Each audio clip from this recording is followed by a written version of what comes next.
Welcome to Bookscape Epic Reads, where we dive deep into the world of popular books, exploring timeless classics and modern bestsellers alike. Join us for in-depth reviews, insightful discussions, reflections. Let roll. In the quiet corridors of an ordinary university campus, a seemingly unremarkable meeting sets off a chain of events that would change two lives forever.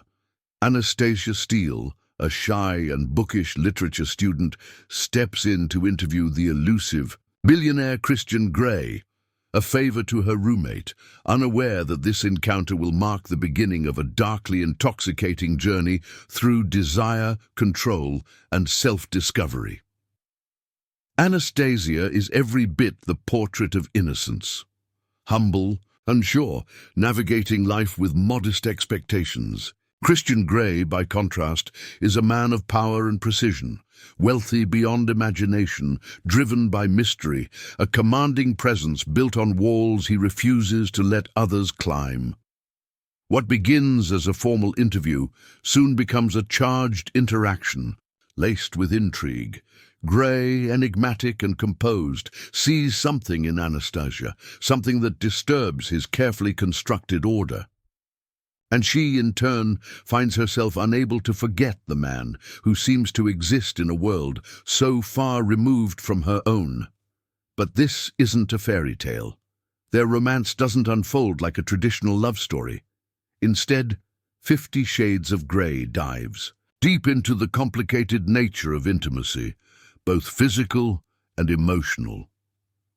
Christian Grey offers Anastasia a proposition, not of love, but of control, a dominant, submissive contract, a relationship defined by rules, limits, and a playroom of red silk and restraint. This is not about hearts and roses. This is about power.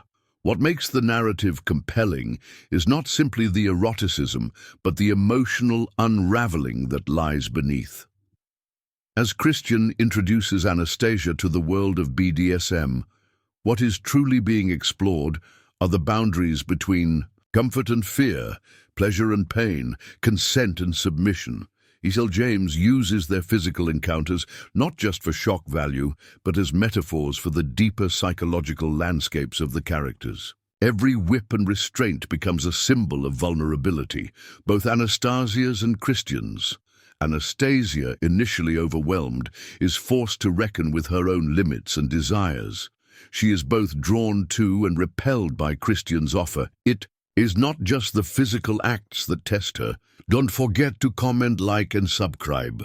It is the emotional detachment that Christian insists upon.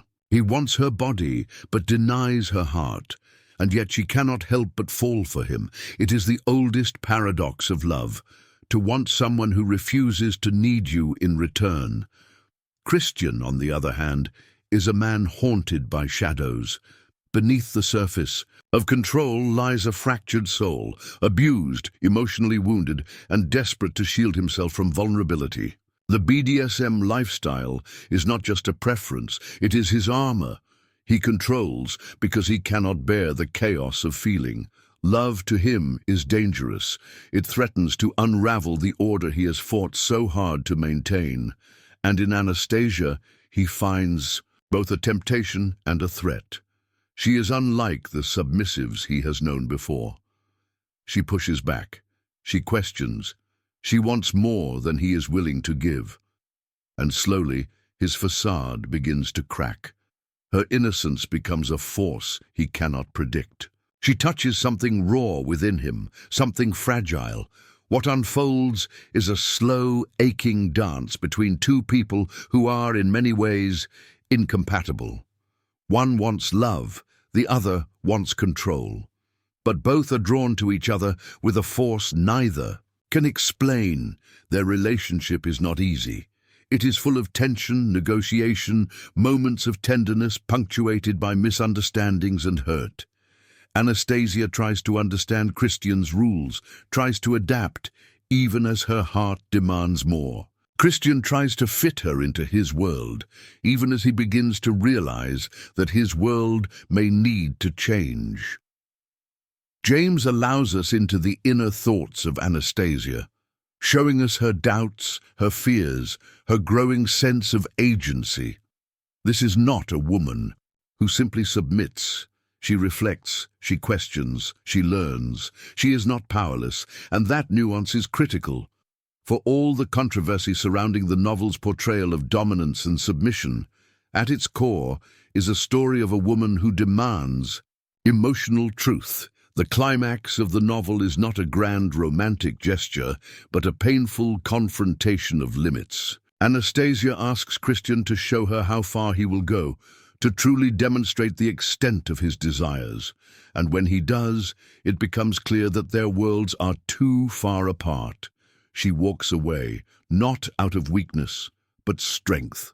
She refuses to settle for a relationship that denies her emotional needs.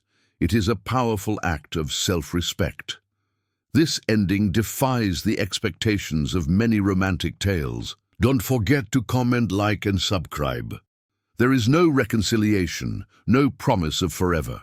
Just a woman reclaiming her agency, and a man forced to confront the emptiness of control without love. 50 Shades of Grey sparked global fascination not merely because of its erotic content, but because it opened conversations about desire, boundaries, and emotional vulnerability in relationships. It challenged readers to consider, what do we seek in love? Security, intensity, control, or surrender? And how do we negotiate those needs in a relationship? Critics of the book often focus on the imbalance of power, the portrayal of BDSM, and the dynamics of control. But to its millions of readers, the novel resonates on a deeper, emotional plane. It taps into the tension between fantasy and reality, between what we desire and what we truly need. It is a story about broken people trying to find wholeness, not just through pleasure, but through honesty and courage.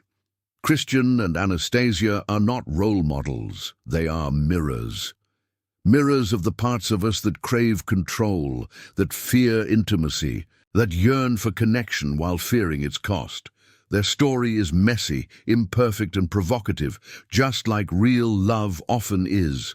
E.L. James created not just a novel but a phenomenon, one that, love it or loathe it, left an undeniable mark on modern literature and culture. And beneath the surface, past the ropes and contracts, lies a surprisingly intimate exploration of two people trying to understand themselves and each other. In the end, 50 Shades of Grey is not merely a story about seduction or power. It is a portrait of emotional wounds, of longing, and of the human need to be seen, touched, and understood. Behind every act of dominance lies a fear of chaos, and behind every act of submission, a hope for trust. Through Anastasia and Christian, E.L. James dares to ask, can love survive when control is absolute, and can vulnerability be more intimate than desire? As the curtain falls on this first chapter of their stormy journey, we are left not with answers, but with questions about love, boundaries, and the complicated dance between who we are and who we are willing to become for someone else. And perhaps in those shadows we find reflections of our own. Sebelum lanjut, don't forget to comment, like, and subscribe.